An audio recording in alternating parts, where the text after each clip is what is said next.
bom dia, gurizada.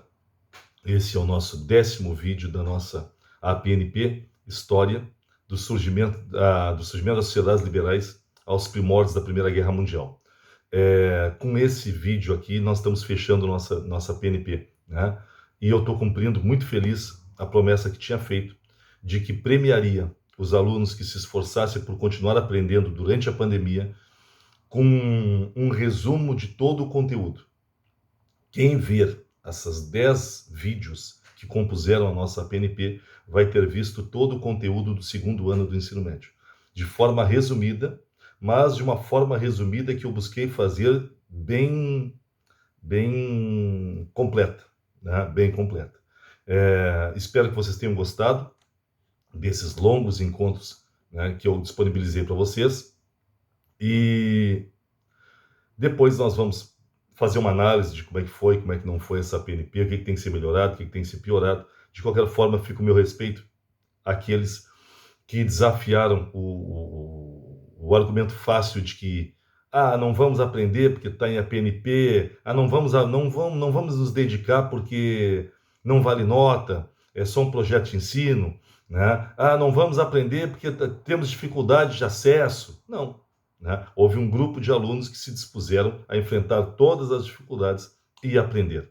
Tá? Então fica o meu respeito, minha consideração, minha tirada de chapéu, apesar de não estar de chapéu, para aqueles que resolveram enfrentar o desafio de aprender sem precisar de nota para isso. Né?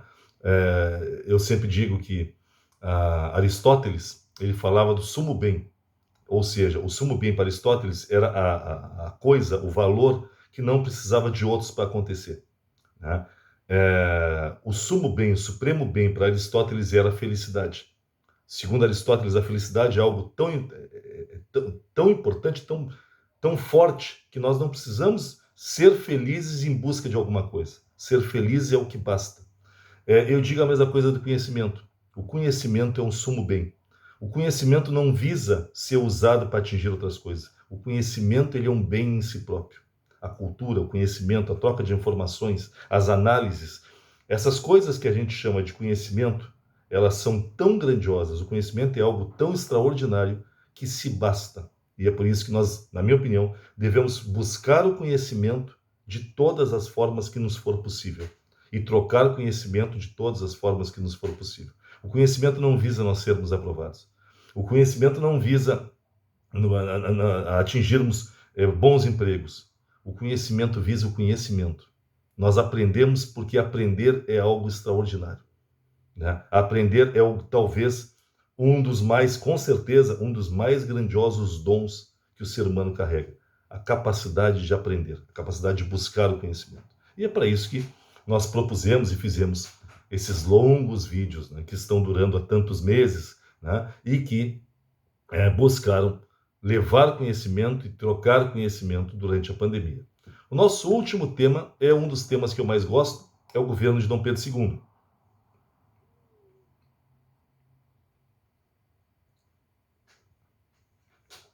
O pessoal até brinca comigo. Só um pouquinho.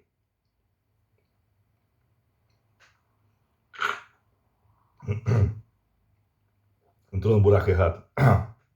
O pessoal brinca comigo porque eu, de tanto elogiar o Dom Pedro II, o pessoal diz que eu sou monarquista. Não é que eu seja monarquista, mas eu acho bonito quando um homem com ética assume a política. Eu acho bonito quando um homem com ideias governa. Por mais que nós tenhamos críticas a esses governantes, nós temos que reconhecer quando grandes governantes atuam. Ainda mais numa época como a nossa, em que é tão escasso os bons políticos, é tão escasso políticos que abrem mão da sua riqueza pessoal em nome de um ideal.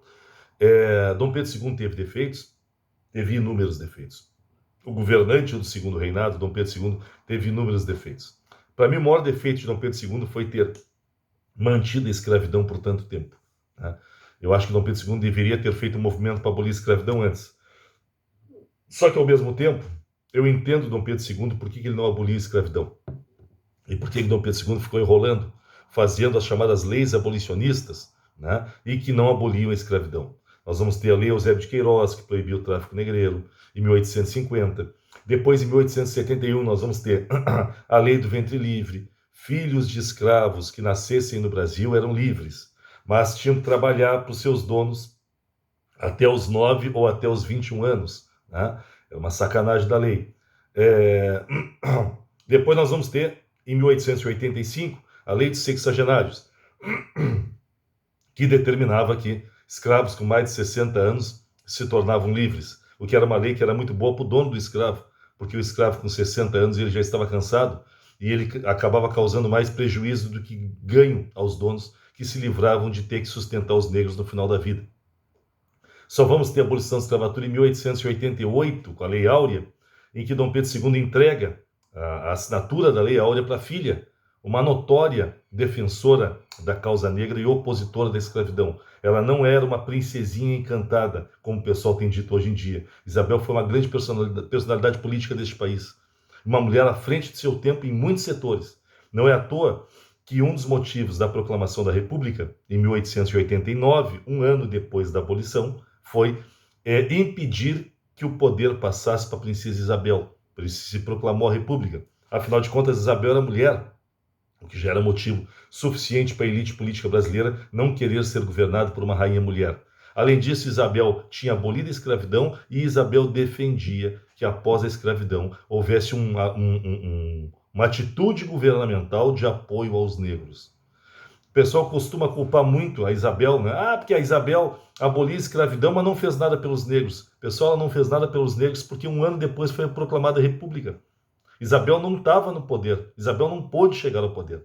Quem não fez nada pelos negros depois da abolição foi a República, foram os presidentes, né? Que, ao mesmo tempo que mantiveram a liberdade dos negros, trataram de criminalizar a cultura negra. Quando é proclamada a República, a capoeira passa a ser considerada, por exemplo, crime de vadiagem, e a Umbanda, o Candomblé, a religião africana, passa a ser considerada crime de feitiçaria pela República. Então, se a monarquia demorou a abolir a escravidão, a República tratou de não fazer nada pelos negros, nada a favor dos negros. Né? Também por isso que não se queria que Isabel assumisse e a República foi proclamada em 1889. Por que Dom Pedro II não aboliu a escravidão antes? Porque Pedro II pensava e entendia que os principais apoiadores do governo dele eram donos de escravos. E que se fosse abolida a escravidão, os donos de escravo não apoiariam mais o governo. Foi o que efetivamente aconteceu. Né? Um ano depois que foi abolida a escravidão, foi proclamada a República. Então, eu acho que, para mim, foi o maior erro de Pedro II, foi não ter abolido a escravidão, mas eu entendo, claro, eu não estou na pele dos negros para entender, né? Politicamente, a gente entende por que Pedro II não aboliu a escravidão, entende, mas continua recriminando. Então, para mim, foi o maior erro de Pedro II. Mas, ao mesmo tempo que nós criticamos Pedro II por ter mantido a escravidão durante todo o seu governo, nós temos que reconhecer grandes méritos de Pedro II. Primeira questão ética. E Dom Pedro II, ele não era ético só na política, ele era ético na sua vida pessoal.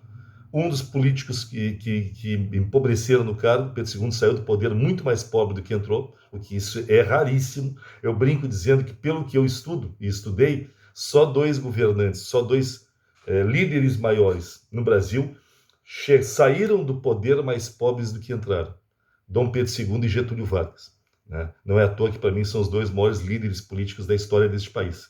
Mesmo Dom Pedro II tendo mantido a escravidão, mesmo Getúlio Vargas tendo governado boa parte do seu governo de forma ditatorial. Né? Mesmo Getúlio sendo um autoritário e Pedro II sendo conivente com a escravidão, eu acho que foram os dois maiores líderes políticos deste país. E foram os dois líderes políticos que nos deixaram a herança mais duradoura. Nós até hoje nós colhemos os frutos de governo de Dom Pedro II e do governo de Getúlio Vargas. Não é à toa que existe um movimento tão forte para destruir a herança de Getúlio, principalmente para destruir a herança de Getúlio Vargas entre os trabalhadores. Não é à toa que, ao longo dos últimos governos, tem tido um movimento tão forte pela destruição dos direitos trabalhistas, né?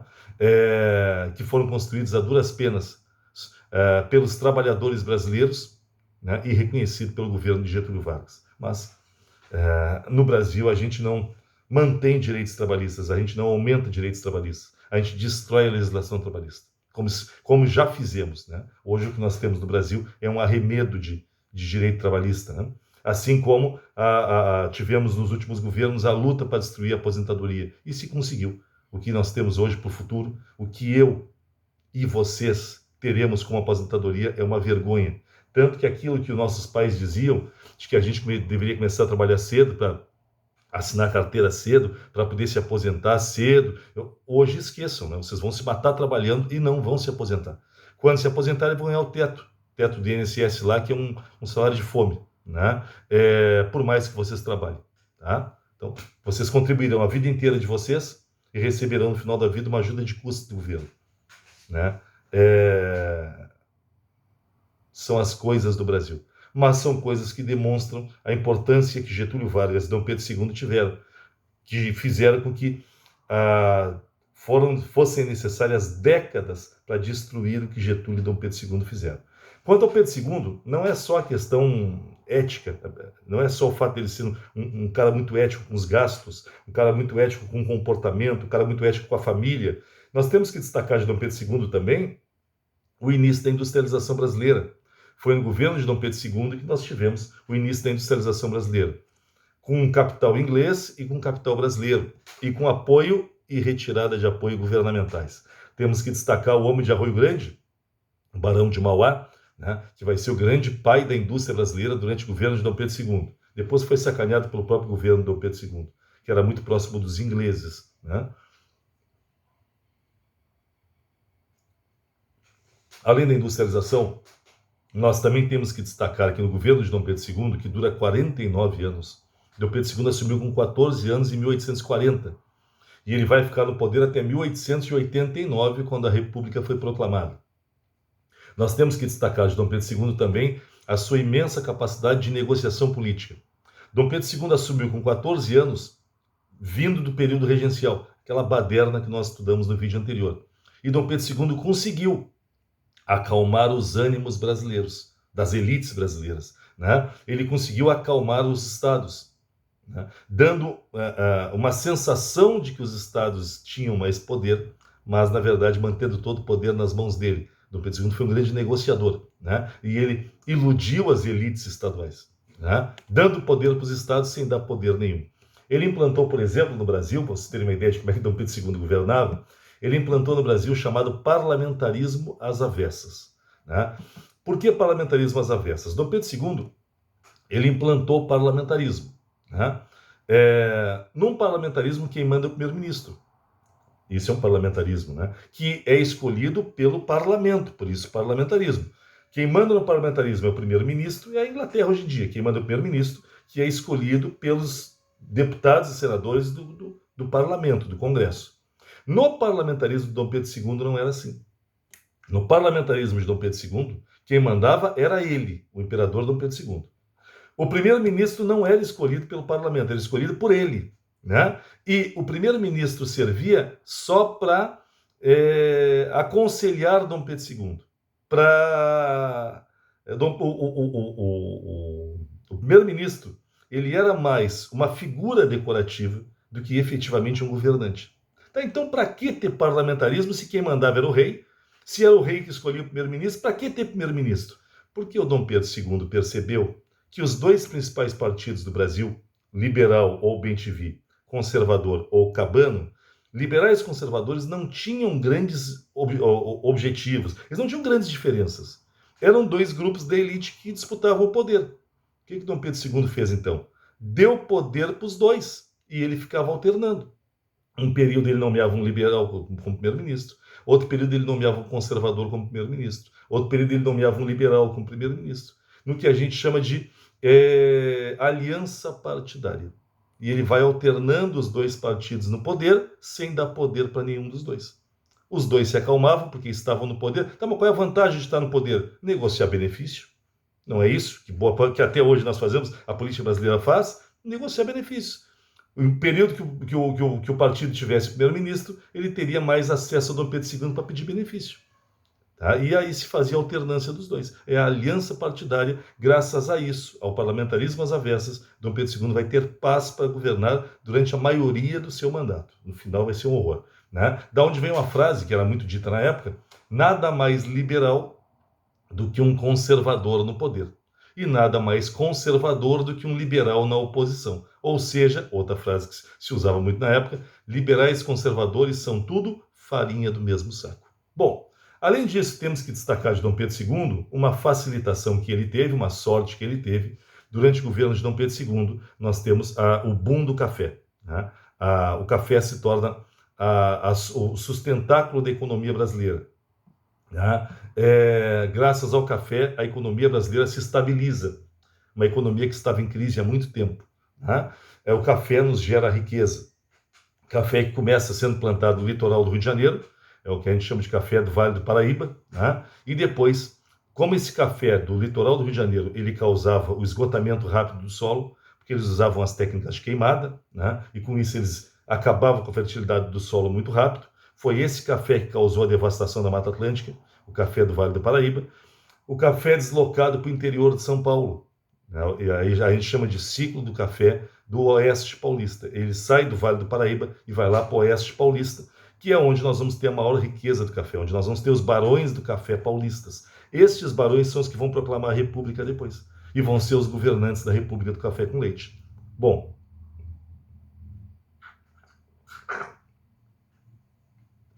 só tem um detalhe. Conforme o café se desenvolvia, nós precisávamos cada vez mais de mão de obra para trabalhar nas lavouras de café. Só que quanto mais nós precisávamos de mão de obra, mais os negros conseguiam sua liberdade, através de revoltas, através de movimentos de organização, através de lutas, inclusive jurídicas. Né? O movimento negro do século XIX se estrutura e começa a barrar a escravidão. Tanto que quando foi feita a abolição da escravatura pela Isabel, a maioria dos negros já eram livres, porque houve uma união da sociedade brasileira, uma união não só dos movimentos negros, mas brancos e negros se uniram para boicotar a escravidão. Claro que houve também apoio internacional. A Inglaterra, por exemplo, pressionou grandemente o governo de Dom Pedro II para acabar com a escravidão. Nós vamos ter literatos que vão se posicionar contra a escravidão, vamos destacar Castro Alves, né? Nós vamos ter políticos contra a escravidão, nós vamos ter movimentos contra a escravidão. A sociedade brasileira boicotou a escravidão. Né? E chegou a um ponto que Dom Pedro II não tinha mais como manter a escravidão. Por isso, a abolição da escravatura também. Mas o fato é que os negros conseguiram suas liberdades, né, exatamente no momento em que a nação precisava mais de mão de obra pelas lavouras de café que se espalhavam. Por isso, a necessidade de substituir o braço negro, e por isso a vinda dos imigrantes durante o governo de Dom Pedro II. Os imigrantes, nós já comentamos isso num outro áudio, no outro vídeo, eles já estavam no Brasil. Os primeiros imigrantes chegaram ao Brasil no período colonial, inclusive, e os primeiros imigrantes nem foram os alemães e os italianos. Os primeiros imigrantes que chegaram ao Brasil foram os suíços. Ainda no período colonial, houve uma tentativa de trazer chineses para o Brasil, que não deu certo, mas houve a tentativa. No governo de Dom Pedro II, Dom Pedro I, chegaram os alemães, nós já comentamos isso, e finalmente no governo de Pedro II, fugindo das guerras de unificação na Europa, fugindo do desemprego na Europa, fugindo da formação de latifúndios, pequenos camponeses e operários excluídos, desempregados, vêm para cá, em especial da Itália. E nós temos, então, a imigração italiana chegando ao Brasil no governo de Dom Pedro II. Tá? Os italianos chegam ao Brasil. A princípio, o principal objetivo que a nação queria com os imigrantes italianos, substituir os negros nas lavouras de café. Mas os italianos vão ser usados em uma série de outras atividades, inclusive em atividades urbanas, né? E vão ser fundamentais para o início da indústria brasileira, os imigrantes, em especial os italianos. Claro que os italianos, quando chegaram ao Brasil, eles não esperavam ver a escravidão. Porque quando o governo do Brasil fazia propaganda para os imigrantes quererem vir para cá, o governo do Brasil não mostrava a parte ruim do nosso país. E uma das coisas que não era mostrada para os imigrantes era a miséria do povo brasileiro e a existência da escravidão. Não é à toa que esses imigrantes italianos, logo depois de chegarem, eles começam a se organizar para lutar contra a desigualdade social, contra a miséria, contra o desemprego, contra a fome, contra a escravidão. contra a exclusão, né? E esses italianos vão ser fundamentais, ainda no governo de Dom Pedro II, né, para começar os movimentos de união de trabalhadores, que lá no período da República Velha vão se transformar em grandes greves, graças principalmente ao movimento anarquista, que vai ser trazido da Itália pelos italianos. Tá? Mas aí já é República, já é tema do terceiro ano, né? A República Velha. Bom, durante o governo de Dom Pedro II, apesar da maioria do governo ter tido poucas revoltas, houve algumas revoltas no governo de Dom Pedro II. Algumas. Dentre as revoltas que houve, eu destacaria uma que ocorreu em Pernambuco, chamada Revolução Praieira. Ela ocorreu em 1848, ainda no início do governo de Dom Pedro II, a Revolução Praieira. Chama-se assim porque o partido que comandou essa revolta, um partido liberal contra o autoritarismo de Dom Pedro II, né, a favor de reformas sociais, era chamado Partido da Praia, por isso Revolução Praieira. Tá? Uma revolução que vai sofrer influência do que estava acontecendo na Europa, né, em especial a Revolução Praieira sofre influência de uma revolução que estava ocorrendo na França em 1848, uma revolução chamada de Primavera dos Povos, onde os chamados socialistas utópicos franceses tomam o poder de Paris, né? Fazem um grande movimento e tomam o poder da França, né? Exigindo transformações a favor dos mais pobres e mais liberdade. As liberdades humanas, liberdade de expressão, liberdade de opinião, direito à imprensa, direito à crença, né? Isso estava ocorrendo em 1848 na França. E as lutas francesas estimularam os pernambucanos numa luta em Pernambuco por uma sociedade mais justa, mais igual, mais fraterna. O líder é Borges da Fonseca, que elaborou inclusive um documento chamado Manifesto ao Mundo, na qual ele defendia as ideias principais do movimento: voto livre e universal, plena liberdade de imprensa, trabalho para todos, independência entre os poderes executivo, legislativo, judiciário e moderador. Aliás, ele defendia a extinção do poder moderador, reformas para os mais pobres, abolição da escravatura. Tudo isso estava por trás do movimento popular que ocorreu em Pernambuco, né, liderado pelo Borges da Fonseca e pelo Pedro Ivo, a Revolução Praieira, que foi reprimida violentamente pelo governo do Brasil, governo de Dom Pedro II, com o apoio da própria elite de Pernambuco, que achava perigosa essa revolta. Uma outra revolta que eu acho muito legal, que ocorreu também no governo de Dom Pedro II, eu acho interessantíssima essa revolta, é uma revolta chamada Revolta dos Quebra-Quilos. Ela ocorreu na Paraíba, em Pernambuco, no Rio Grande do Norte e em Alagoas, tá? Principalmente na Paraíba. E ela foi uma revolta por dois motivos. Primeiro, ela foi uma revolta contra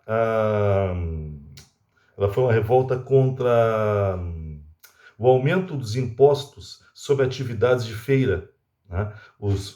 A Revolta dos Quebra-Quilos, ela começa como um movimento dos feirantes contra os impostos e se espalha pela população. Então, é uma revolta contra os impostos, nessa velha luta do povo brasileiro contra os impostos excessivos, abusivos, cobrados por todos os governos. E ela também era uma revolta, além de ser uma revolta contra os impostos cobrados sobre os feirantes, ela também era uma revolta contra a mudança no sistema de medição brasileiro. Antes de Dom Pedro II, nós adotávamos o sistema de medição em inglês. Aquele negócio de jardas, libras, galão, polegada, né? Foi durante o governo de Dom Pedro II que nós substituímos no Brasil o sistema inglês pelo sistema francês, baseado no metro, no quilo, né? Nós adotamos isso, a grama, né? Antes nós não usávamos a grama como sistema de medição. O governo do Brasil adotou o sistema métrico decimal, mas numa atitude tipicamente brasileira não esclareceu ninguém.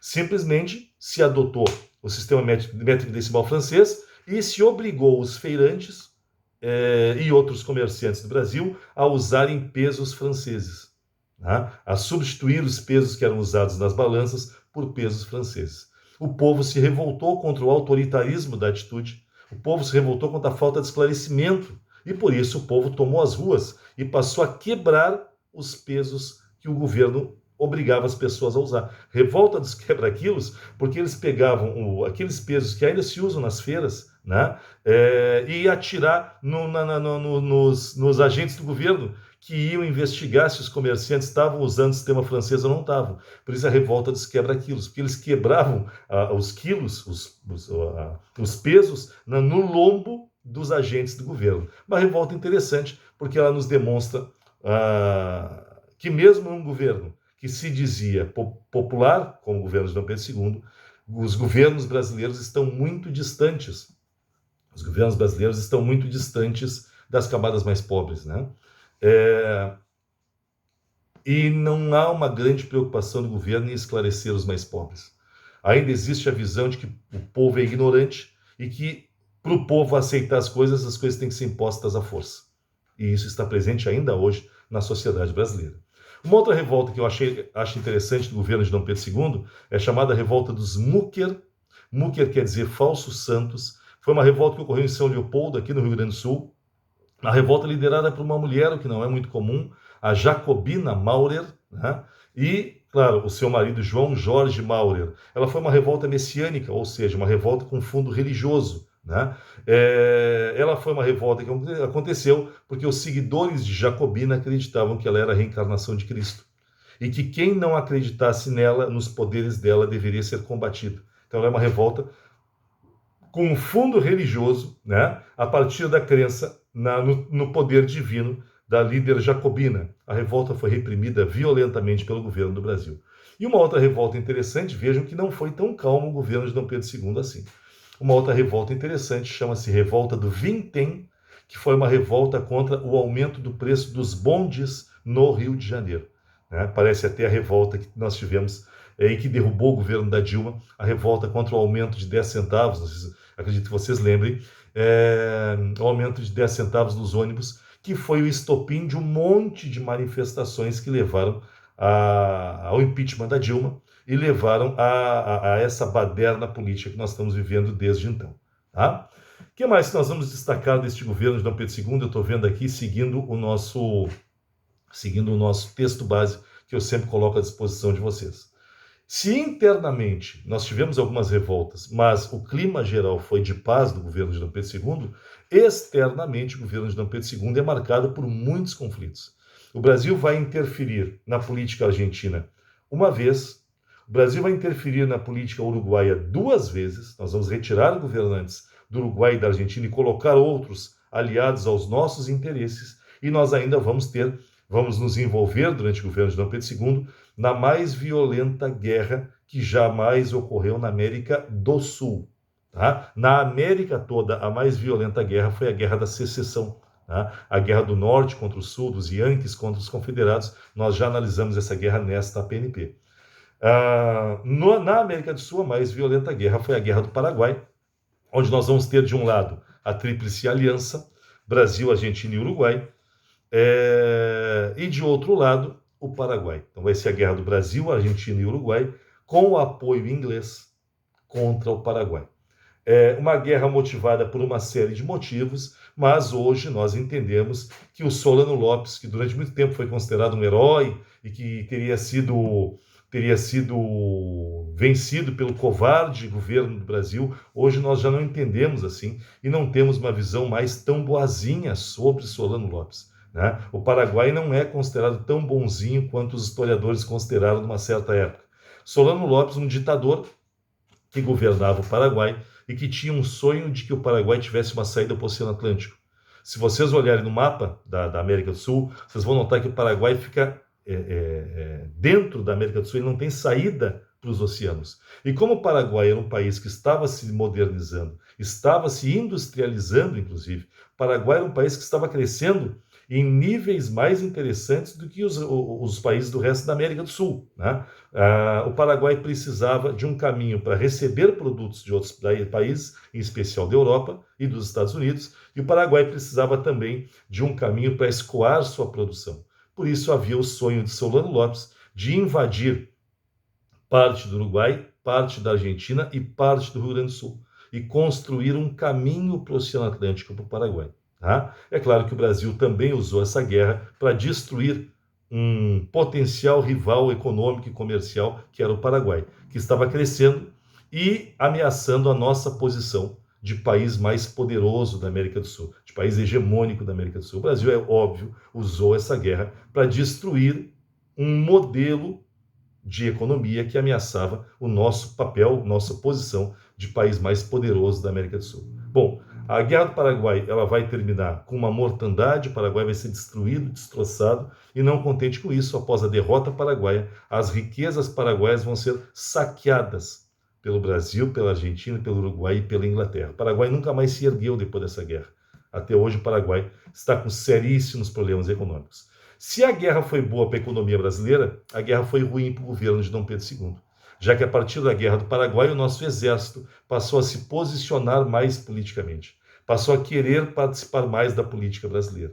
Não é à toa que quem proclamou a República foi um militar, o Marechal Deodoro da Fonseca, apoiado pelos militares e pelos cafeicultores, descontentes com a abolição da escravatura, descontentes com a Lei Áurea, principalmente descontentes com o fato de que depois que foi proclamada a República, não houve indenização aos donos de escravo como eles queriam.